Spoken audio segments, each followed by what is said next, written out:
السلام علیکم ورحمۃ اللہ وبرکاتہ۔ اعوذ باللہ من الشیطان الرجیم، بسم اللہ الرحمن الرحیم۔ رب اشرح لی صدری ویسر لی امری واحلل عقدۃ من لسانی یفقہوا قولی۔ رب زدنی علما، رب یسر ولا تعسر وتمم الخیر۔ الحمدللہ، آج ہم پارہ نمبر 29 کا آغاز کریں گے۔ اس کا آغاز ہم سورہ ملک سے کریں گے۔ یہ مکی صورت ہے، اس میں 30 آیتیں اور 2 رکوع ہیں۔ بسم اللہ الرحمن الرحیم۔ اس کی فضیلت میں متعدد روایات آتی ہیں، جن میں سے صرف چند روایات صحیح یا حسن ہیں۔ ایک میں رسول اللہ صلی اللہ علیہ وسلم نے فرمایا، اللہ کی کتاب میں ایک صورت ہے جس میں صرف 30 آیات ہیں، یہ آدمی کی سفارش کریں گی یہاں تک کہ اس کو بخش دیا جائے گا۔ اسی طرح ایک اور روایت میں قرآن مجید میں ایک صورت ہے جو اپنے پڑھنے والے کی طرف سے لڑے گی حتیٰ کہ اسے جنت میں داخل کروائے گی۔ اسی طرح ایک اور روایت میں آتا ہے کہ رسول اللہ صلی اللہ علیہ وسلم رات کو سونے سے قبل سورۃ الف لام میم سجدہ اور سورہ ملک ضرور پڑھا کرتے تھے۔ اسی طرح ایک روایت نقل کی ہے کہ سورہ ملک جو ہے عذاب قبر سے روکنے والی ہے، یعنی اس کا پڑھنے والا امید ہے کہ عذاب قبر سے محفوظ رہے گا، بشرطے کہ وہ احکام و فرائض اسلام کا پابند ہو۔ آغاز ہوتا ہے، بہت بابرکت ہے وہ اللہ جس کے ہاتھ میں بادشاہی ہے اور جو ہر چیز پر قدرت رکھنے والا ہے، جس نے موت اور حیات کو اس لیے پیدا کیا کہ تمہیں آزمائے کہ تم میں سے اچھے کام کون کرتا ہے، اور وہ غالب اور بخشنے والا ہے۔ روح ایک ایسی غیر مرئی چیز ہے کہ جس بدن سے اس کا تعلق و اتصال ہو جائے وہ زندہ کہلاتا ہے، اور جس بدن سے اس کا تعلق کٹ جائے، منقطع ہو جائے، وہ موت سے ہمکنار ہو جاتا ہے۔ اس نے یہ عارضی زندگی کا سلسلہ جس کے بعد موت ہے اس لیے قائم کیا ہے تاکہ وہ آزمائے کہ اس زندگی کا صحیح استعمال کون کرتا ہے۔ جو اسے ایمان و اطاعت کے لیے استعمال کرے گا اس کے لیے بہترین جزا ہے اور دوسروں کے لیے عذاب۔ اور پھر آگے اللہ تعالیٰ ارشاد فرما رہے ہیں، اور اپنے رب کے ساتھ کفر کرنے والوں کے لیے جہنم کا عذاب ہے، اور وہ کیا ہی بری جگہ ہے۔ اور پھر اللہ تعالیٰ اہل کفر و تکذیب کے مقابلے میں اہل ایمان کو ان کی نعمتوں کا ذکر کر رہے ہیں جو انہیں قیامت والے دن اللہ تعالیٰ کے ہاں ملیں گی۔ بے شک جو لوگ اپنے پروردگار سے غائبانہ طور پر ڈرتے رہتے ہیں ان کے لیے بخشش ہے اور بڑا ثواب ہے۔ اور پھر ارشاد ہو رہا ہے کہ تم اپنی باتوں کو چھپاؤ یا ظاہر کرو۔ یہ کافروں سے خطاب ہے، مطلب ہے کہ تم رسول اللہ صلی اللہ علیہ وسلم کے بارے میں چھپ کر باتیں کرو یا اعلانیہ، سب اللہ کے علم میں، اسے کوئی بات چھپی ہوئی نہیں ہے۔ وہ تو سینوں کی پوشیدگیوں کو بھی بخوبی جانتا ہے، یعنی سینوں اور دلوں میں ان میں پیدا ہونے والے خیالات، اور سب کا خالق اللہ تعالیٰ ہی ہے۔ تو کیا وہ اپنی مخلوق سے بے علم رہ سکتا ہے؟ کیا وہی نہ جانے جس نے پیدا کیا ہے؟ پھر وہ باریک بین اور باخبر بھی ہو، یعنی جس کا علم اتنا لطیف ہے کہ دلوں میں پرورش پانے والی باتوں کو بھی جانتا ہو۔ ارشاد ہو رہا ہے کہ آسمان و زمین میں موجود جتنی ساری اشیاء ہیں جو تمہارے تابع کر دی گئی ہیں، تمہارے لیے مسخر کر دی گئی ہیں تاکہ تم انہیں ضرورت کے تحت استعمال کرو، لیکن ان چیزوں کا جو استعمال ہے موجودہ جو فانی دنیا ہے اسی تک محدود ہے۔ پھر اس کے بعد کیا ہونا اس کے بارے میں اللہ تعالیٰ ارشاد فرماتے ہیں کہ وہی ہے جس نے تمہیں زمین میں پھیلا دیا، اس کی طرف سے پھر تم اکٹھے کیے جاؤ گے، یعنی انسانوں کو پیدا کر کے زمین میں پھیلانے والا بھی وہی ہے، اور قیامت والے دن سب جمع بھی اسی کے پاس ہوں گے، کسی اور کے پاس نہیں، تاکہ وہ جس نے دنیا یعنی دارالامتحان میں بھیجا ہے وہی پھر اس کے رزلٹ سے آگاہی بھی دے گا اور جزا اور سزا کا تعین بھی۔ پھر سورۃ ملک کا آغاز ہو جاتا ہے۔ بسم اللہ الرحمن الرحیم۔ یہ مکی صورت ہے، اس میں 52 آیتیں اور 2 رکوع ہیں۔ ارشاد ہوتا ہے، نون، قسم ہے قلم کی اور اس کی جو کچھ کے وہ فرشتے لکھتے ہیں، تو اپنے رب کے فضل سے دیوانہ نہیں ہے۔ یہ جواب قسم ہے جس میں کفار کے قول کا رد ہے، وہ نعوذ باللہ آپ کو مجنون یعنی دیوانہ کہتے تھے۔ کہا جا رہا ہے کہ اور بے شک تیرے لیے بے انتہا اجر ہے، یعنی فریضہ نبوت کی ادائیگی میں جتنی زیادہ تکلیفیں برداشت کیں اور دشمن کی باتیں آپ نے سنی ہیں اس پر اللہ تعالیٰ کی طرف سے نا ختم ہونے والا اجر ہے، اور بے شک آپ بہت بڑے عمدہ اخلاق پر ہیں۔ مطلب ہے کہ آپ اس اخلاق پر ہیں جس کا حکم اللہ تعالیٰ نے آپ کو قرآن پاک میں یا دین اسلام میں دیا ہے، یا اس سے مراد وہ تہذیب شائستگی ہے، نرمی و شفقت، امانت و صداقت، حلم و کرم اور دیگر اخلاقی خوبیاں ہیں جس میں آپ صلی اللہ علیہ وسلم نبوت سے پہلے بھی ممتاز تھے اور نبوت کے بعد ان میں مزید بلندی اور وسعت آئی۔ اسی لیے جب حضرت عائشہ رضی اللہ عنہا سے آپ صلی اللہ علیہ وسلم کے اخلاق کے بارے میں سوال کیا گیا تو فرمایا، کانا خلقہ القرآن۔ حضرت عائشہ رضی اللہ عنہا کا یہ جواب خلق عظیم کے مذکورہ دونوں مفہوموں پر حاوی ہے۔ پھر اللہ تعالیٰ باغ والوں کی اگزامپل دے رہے ہیں، جیسا کہ سورۃ کہف میں پہلے ڈسکرائب کی گئی ہے کہ 2 کیٹیگریز کے جو لوگ ہیں ان کا رویہ بھی 2 قسم کا ہوتا ہے، یعنی شکر کا اور کفر کا۔ اور پھر آگے اللہ تعالیٰ ارشاد فرماتے ہیں کہ پرہیزگاروں کے لیے ان کے رب کے پاس نعمتوں والی جنتیں ہیں، کیا ہم مسلمانوں کو مثل گناہ گاروں کے کر دیں گے؟ یعنی مشرکین مکہ کہتے تھے کہ اگر قیامت ہوئی تو وہاں بھی ہم مسلمانوں سے بہتر ہی ہوں گے جیسے دنیا میں ہم مسلمانوں سے زیادہ آسودہ حال ہیں۔ اللہ تعالیٰ نے کے جواب میں فرمایا یہ کس طرح ممکن ہے، یہ پاسبل ہی نہیں ہے کہ ہم مسلمانوں یعنی اپنے فرمانبرداروں کو مجرموں یعنی نافرمانوں کی طرح کر دیں۔ مطلب ہے کہ یہ کبھی ہو ہی نہیں سکتا کہ اللہ تعالیٰ عدل و انصاف کے خلاف دونوں کو یکساں کر دے، برابر کر دے۔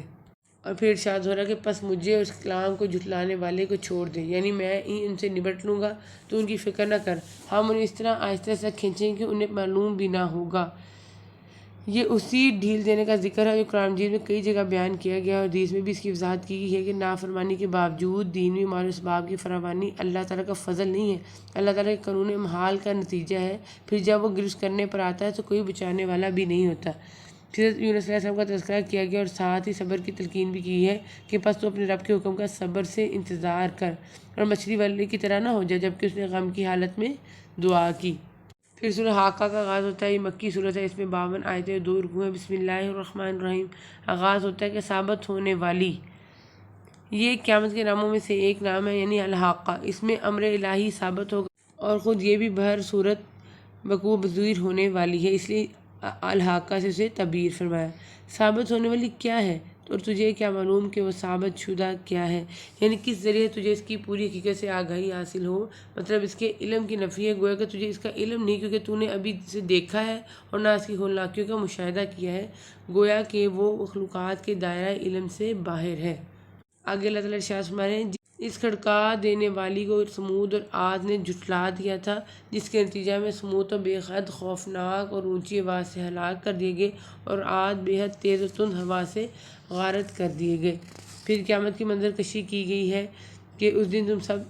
سامنے پیش کیے جاؤ گے اور تمہارا کوئی بید پوشیدہ نہ رہے گا، سو جسے اس کا نامہ اعمال اس کے دائیں ہاتھ میں دیا جائے گا تو کہنے لگے گا کہ میرا نامہ اعمال پڑھو، مجھے تو کامل یقین تھا کہ مجھے اپنا حساب ملنا ہے۔ بس وہ ایک دل پسند زندگی میں ہوگا، بلند و بالا جنت میں، جس کے میوے جھکے پڑے ہوں گے، ان سے کہا جائے گا کہ مزے سے کھاؤ پیو اپنے ان اعمال کے بدلے جو تم نے گزشتہ زمانے میں کیے۔ لیکن جسے اس کے اعمال کی کتاب اس کے بائیں ہاتھ میں دی جائے گی وہ تو کہے گا کاش کہ مجھے میری کتاب دی ہی نہ جاتی اور میں جانتا ہی نہ کہ حساب کیا ہے، کاش کہ موت میرا کام ہی تمام کر دیتی، میرے مال نے مجھے کچھ نفع نہ دیا، میرا غلبہ بھی مجھ سے جاتا رہا۔ روکا موقع اسے پکڑ لو، پھر اسے توق پہنا دو، پھر اسے دوزخ میں ڈال دو، پھر اسے ایسی زنجیر میں جس کی پیمائی 70 ہاتھ ہی ہے جکڑ دو۔ اور آگے اللہ تعالیٰ کہہ رہے ہیں نہ سوائے پیپ کے اس کی کوئی غذا ہے جس سے گناہ گاروں کے سوا کوئی نہیں کھائے گا۔ پھر آگے اللہ تعالیٰ قرآن پاک کے بارے میں فرما رہے ہیں کہ بے شک قرآن بزرگ رسول کا قول ہے۔ بزرگ رسول سے مراد حضرت محمد رسول اللہ صلی اللہ علیہ وسلم ہے اور قول سے مراد تلاوت ہے، یعنی رسول کریم کی تلاوت ہے، یا قول سے مراد ایسا قول جو یہ رسول کریم اللہ کی طرف سے تمہیں پہنچاتا ہے، کیونکہ قرآن رسول یا جبرائیل علیہ السلام کا قول نہیں ہے بلکہ اللہ کا قول ہے جو اس نے فرشتے کے ذریعے سے پیغمبر پر نازل فرمایا، پھر پیغمبر اسے لوگوں تک پہنچاتا ہے۔ پھر سورہ معارج کا آغاز ہو رہا ہے، بسم اللہ الرحمن الرحیم، یہ مکی صورت ہے، اس میں 44 آیتیں اور 2 رکوع ہیں۔ اس میں عذاب کا تذکرہ کرتے ہوئے کہا جا رہا ہے کہ لوگ عذاب کے لیے جلدی مچاتے ہیں اور کہتے ہیں کہ اگر عذاب نے آنا ہے تو جلدی لے آؤ، جلدی کیوں رونما نہیں ہوتا؟ تو اللہ تعالیٰ کہہ رہے ہیں کہ جب وہ آ جائے گا تو کسی میں اتنی طاقت بھی نہیں ہوگی کہ وہ اس عذاب کو پھر روک لے۔ پھر نبی کریم صلی اللہ علیہ وسلم کو تسلی دی جا رہی ہے کہ آپ صلی اللہ علیہ وسلم اپنی ذمہ داری احسن طریقے سے خوش اسلوبی سے ادا کرتے رہیں۔ پھر قیامت کی سختی کا تذکرہ آتا ہے، پھر انسانی فطرت کے متعلق بیان کیا جا رہا ہے کہ انسان جو ہے بے شک بڑے کچے دل والا بنایا گیا ہے، جب اسے مصیبت پہنچتی ہے تو ہڑبڑا اٹھتا ہے اور جب راحت ملتی ہے تو بخل کرنے لگتا ہے۔ اور پھر ساتھ ہی اللہ تعالیٰ فرما رہے ہیں مگر وہ نمازی جو اپنی نماز پر ہمیشگی کرنے والے ہیں، مراد ہے مومن کامل اور اہل توحید کے ان کے اندر مذکورہ اخلاقی کمزوریاں نہیں ہوتی بلکہ اس کے برعکس وہ صفات محمودہ کے پیکر ہوتے ہیں۔ ہمیشہ نماز پڑھنے کا مطلب کہ وہ نماز میں کوتاہی نہیں کرتے، ہر نماز اپنے وقت میں نہایت پابندی اور التزام کے ساتھ پڑھتے ہیں، کوئی مشغولیت انہیں نماز سے نہیں روکتی اور دنیا کا کوئی فائدہ انہیں نماز سے غافل نہیں کرتا۔ آگے کہا جا رہا ہے کہ جو ان کے مالوں میں مقررہ حصہ ہے مانگنے والوں کا بھی اور سوال سے بچنے والوں کا بھی، اور جو انصاف کے دن پر یقین رکھتے ہیں اور جو اپنے رب کے عذاب سے ڈرتے رہتے ہیں، اور جو لوگ اپنی شرمگاہوں کی حرام سے حفاظت کرتے ہیں اور جو اپنی مانتوں کا اپنے قول و قرار کا پاس رکھتے ہیں اور جو اپنی گواہیوں پر سیدھے اور قائم رہتے ہیں اور جو اپنی نمازوں کی حفاظت کرتے ہیں، یہ لوگ جنتوں میں عزت والے ہوں گے۔ پھر آگے سورۃ نون کا آغاز ہو جاتا ہے۔ بسم اللہ الرحمن الرحیم مکی صورت ہے، اس میں 28 آیتیں اور 2 رکوع ہیں۔ اس میں حضرت نوح علیہ السلام نے اپنی قوم کو جو توحید کی دعوت دی تھی اس کا تذکرہ کیا گیا ہے کہ جب انہوں نے کہا کہ اے میری قوم میں تمہیں صاف صاف ڈرانے والا ہوں، لیکن ان کی قوم نے ان کی بات نہیں مانی تو بے حد مایوس ہو گئے، تو کہنے لگے کہ اے میرے پروردگار، میں نے تو اپنی قوم کو رات دن تیری طرف بلایا ہے، یعنی تیرے حکم کی تعمیل میں بغیر کسی کوتاہی کے رات دن میں نے تیرا پیغام اپنی قوم کو پہنچایا ہے، مگر میرے بلانے سے لوگ اور زیادہ بھاگنے لگے، یعنی میری پکار سے یہ ایمان سے اور زیادہ دور ہو گئے ہیں۔ جب کوئی قوم گمراہی کے آخری کنارے پر پہنچ جائے تو پھر اس کا یہی حال ہوتا ہے کہ اسے جتنا اللہ کی طرف بلاؤ وہ اتنا ہی دور بھاگتی ہے۔ اور پھر آخر میں حضرت نوح علیہ السلام اللہ تعالیٰ سے دعا کرتے ہیں کہ اے میرے پروردگار، تو مجھے میرے ماں باپ اور جو ایمان کی حالت میں میرے گھر میں آئے اور تمام مومن مردوں اور عورتوں کو بخش دے، اور کافروں کو سوائے بربادی کے اور کسی بات میں نہ بڑھانا۔ پھر سورۃ جن کا آغاز ہو جاتا ہے، یہ مکی صورت ہے، اس میں 28 آیتیں 2 رکوع ہیں۔ بسم اللہ الرحمن الرحیم آغاز ہوتا ہے کہ اے محمد صلی اللہ علیہ وسلم، آپ کہہ دیں کہ مجھے وحی کی گئی ہے کہ جنوں کی جماعت نے قرآن سنا اور کہا کہ ہم نے عجیب قرآن سنا ہے۔ یہ واقعہ ہم نے سورہ اعقاف میں پہلے بھی پڑھا ہے۔ نبی صلی اللہ علیہ وسلم وادی نخلا میں صحابہ کرام رضی اللہ عنہم کو فجر کی نماز پڑھا رہے تھے کہ کچھ جنوں کا وہاں سے گزر ہوا، تو انہوں نے آپ صلی اللہ علیہ وسلم کا قرآن سنا جس سے وہ متاثر ہوئے۔ یہاں بتایا جا رہا ہے کہ اس وقت جنوں کا قرآن سننا آپ کے علم میں نہیں آیا، بلکہ وحی کے ذریعے سے آپ کو اس سے آگاہ کیا گیا۔ اور پھر آگے اللہ تعالیٰ کہہ رہے ہیں کہ اے نبی، یہ بھی کہہ دو کہ اگر لوگ راہ راست پر سیدھے رہتے تو یقیناً ہم انہیں بہت وافر پانی پلاتے تاکہ ہم اس میں انہیں آزما لیں، اور جو شخص اپنے پروردگار کی ذکر سے منہ پھیر لے گا تو اللہ تعالیٰ اسے سخت عذاب میں مبتلا کر دے گا۔ اور پھر آگے اللہ تعالیٰ کہہ رہے ہیں کہ ان کی آنکھ نہ کھلے گی یہاں تک کہ اسے دیکھ لیں جس کا ان کو وعدہ دیا جاتا ہے۔ مطلب یہ کہ یہ نبی صلی اللہ علیہ وسلم اور مومنین کی دعوت اپنے کفر میں مصر رہیں گے یہاں تک کہ دنیا یا آخرت میں وہ عذاب دیکھ لیں جن کا ان سے وعدہ کیا جاتا ہے۔ پس عنقریب جان لیں گے کہ کس کا مددگار کمزور، کس کی جماعت کم ہے، یعنی اس وقت ان کو پتہ لگے گا کہ مومنوں کا مددگار کمزور ہے یا مشرکوں کا، اور اہل توحید کی تعداد کم ہے یا غیر اللہ کے پجاریوں کی۔ مطلب یہ ہے کہ پھر مشرکین کا تو سرے سے کوئی مددگار ہی نہیں ہوگا، اللہ تعالیٰ کے ان گنت لشکروں کے مقابلے میں ان مشرکین کی تعداد بھی آٹے میں نمک کے برابر ہوگی۔ پھر اللہ تعالیٰ کہہ رہے ہیں کہ وہ غیب کا جاننے والا ہے، یعنی عالم الغیب ہے، اپنے غیب پر کسی کو مطلع نہیں کرتا سوائے اس پیغمبر کے جسے وہ پسند کر لے، لیکن اس کے بھی آگے پیچھے پہرے دار مقرر کر دیتا ہے۔ پھر سورہ مزمل کا آغاز ہو رہا ہے۔ بسم اللہ الرحمن الرحیم یہ مکی صورت ہے، اس میں 20 آیتیں اور 2 رکوع ہیں۔ ارشاد ہوتا ہے کپڑے میں لپٹنے والے، یعنی نبی صلی اللہ علیہ وسلم کو پکار کر ان کو جو امپورٹنٹ مشن ہے دیا گیا تھا اس کی تیاری کی تلقین کی جا رہی ہے کہ آپ اپنے رب کے نام کا ذکر کیا کریں اور تمام خلائق سے کٹ کر اس کی طرف متوجہ ہو جائیں، یعنی اللہ کی عبادت، اس سے دعا مناجات کے لیے یکسو اور ہماتن اس کی طرف متوجہ ہو جائیں۔ یہ چیز جو ہے روحانیت سے مختلف چیز ہے۔ روحانیت و تجرد و ترک دنیا ہے جو اسلام میں ناپسندیدہ چیز ہے، یعنی امور دنیا کی ادائیگی کے ساتھ عبادت میں اشتغال، خشوع خضوع، اللہ تعالیٰ کی طرف یکسوئی، یہ اللہ تعالیٰ کو محمود و مطلوب ہے۔ پھر آگے کہہ رہے ہیں کہ مشرق و مغرب کا پروردگار جس کا کوئی معبود نہیں، آپ اسی کو اپنا کارساز بنا لیں، اور جو کچھ وہ کہیں تو آپ اسے سہتے رہیں اور وفاداری کے ساتھ ان سے الگ الگ رہیں۔ اور آگے اللہ تعالیٰ پھر ارشاد فرما رہے ہیں مجھے اور ان جھٹلانے والے آسودہ حال لوگوں کو چھوڑ دے، انہیں ذرا سی مہلت دے، کہ ہمارے ہاں سخت بیڑیاں ہیں اور سلگتی ہوئی جہنم ہے، اور حلق میں اٹکنے والا کھانا ہے اور درد دینے والا عذاب ہے۔ پھر اللہ تعالیٰ کہہ رہے ہیں کہ آپ کا رب بخوبی جانتا کہ آپ اور آپ کے ساتھ کے لوگوں کی ایک جماعت قریب 2/3 رات کے اور آدھی رات کے اور 1/3 رات کے تہجد پڑھتی ہے،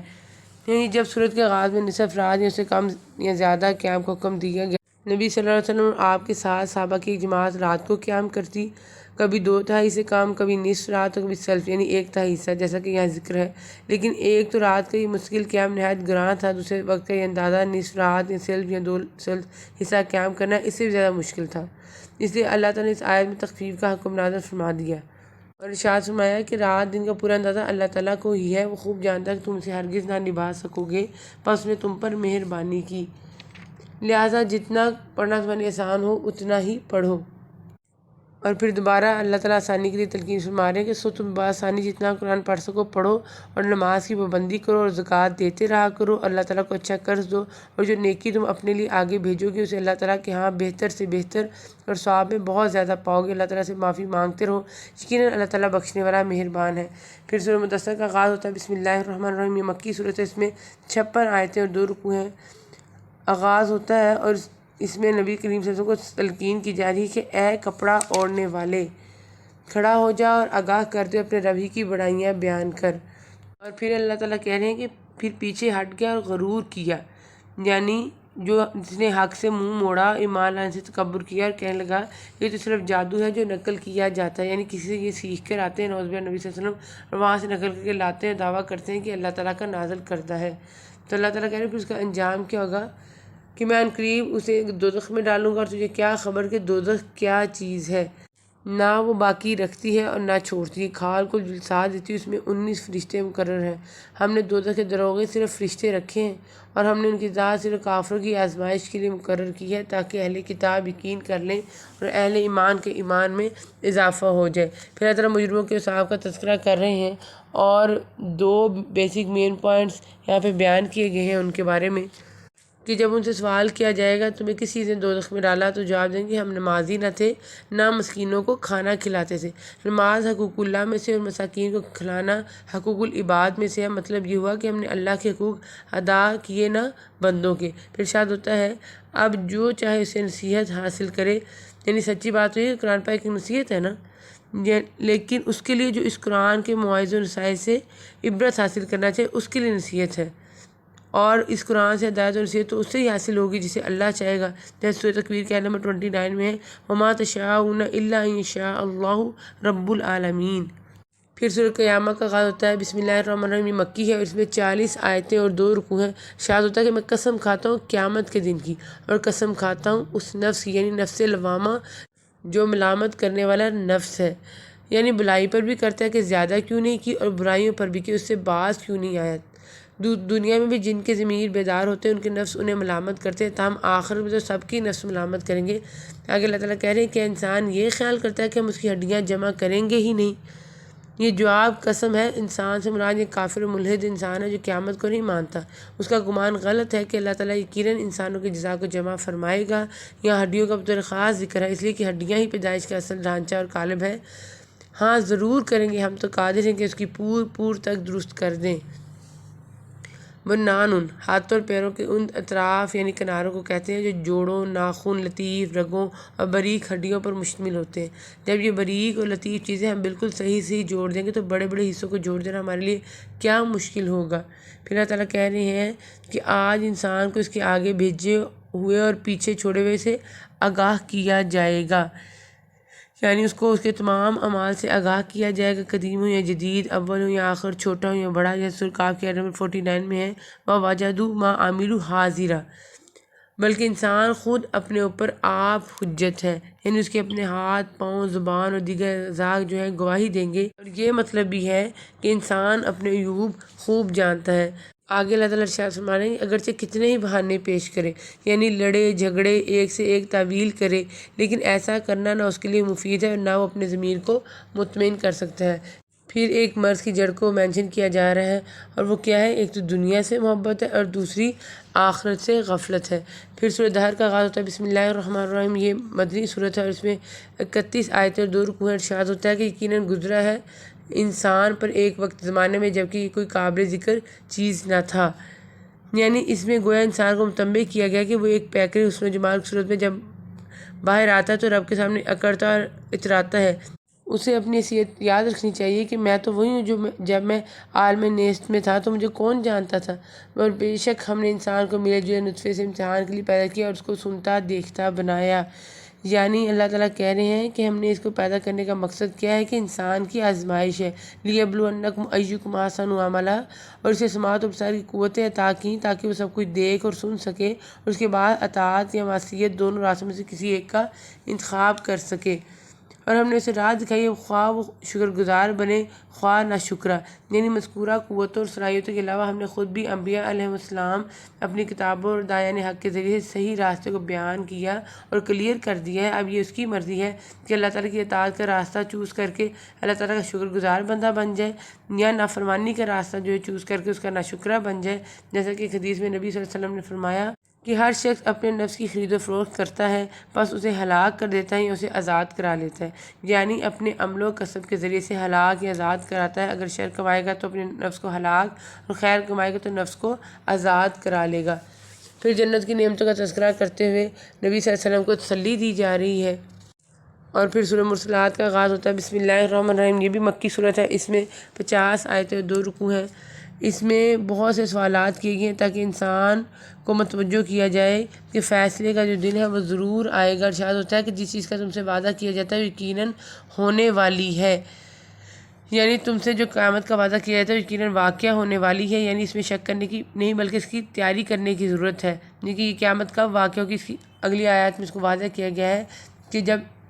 ستارے بے نور کر دیے جائیں گے، جب آسمان توڑ پھوڑ دیا جائے گا، اور جب پہاڑ ٹکڑے ٹکڑے کر کے اڑا دیے جائیں گے، اور جب رسولوں کو وقت مقررہ پر لایا جائے گا۔ اللہ تعالیٰ آگے کہہ رہے ہیں کہ جو مہلت ہے نا، جو دنیا میں ہمیں ملی ہوئی ہے، تو اس مہلت سے ہمیں زیادہ سے زیادہ بہتر انداز میں فائدہ اٹھانا چاہیے۔ پھر آخر میں ہم آج کی دعا دیکھ لیتے ہیں، جو کہ سورہ قلم کی آیت نمبر 31 اور 32 میں آئی ہے۔ قالوا یا ویلنا ان کنا طاغین، کہنے لگے ہائے افسوس، یقیناً ہم سرکش تھے۔ عسیٰ ربنا ان یبدلنا خیرا منہا انا الی ربنا راغبون، کیا عجب ہے کہ ہمارا رب ہمیں اس سے بہتر بدلہ دے، ہم تو اب اپنے رب سے ہی آرزو رکھتے ہیں۔ اور دوسری دعا جو ہے وہ سورہ نوح کی آیت نمبر 28 میں آئی ہے۔ رب اغفر لی ولوالدی ولمن دخل بیتی مؤمنا وللمؤمنین والمؤمنات ولا تزد الظالمین الا تبارا، اے میرے پروردگار، تو مجھے اور میرے ماں باپ اور جو ایمان کی حالت میں میرے گھر میں آئے اور تمام مومن مردوں اور عورتوں کو بخش دے، اور کافروں کو سوائے بربادی کے اور کسی بات میں نہ بڑھانا۔ وآخر دعوانا ان الحمد للہ رب العالمین۔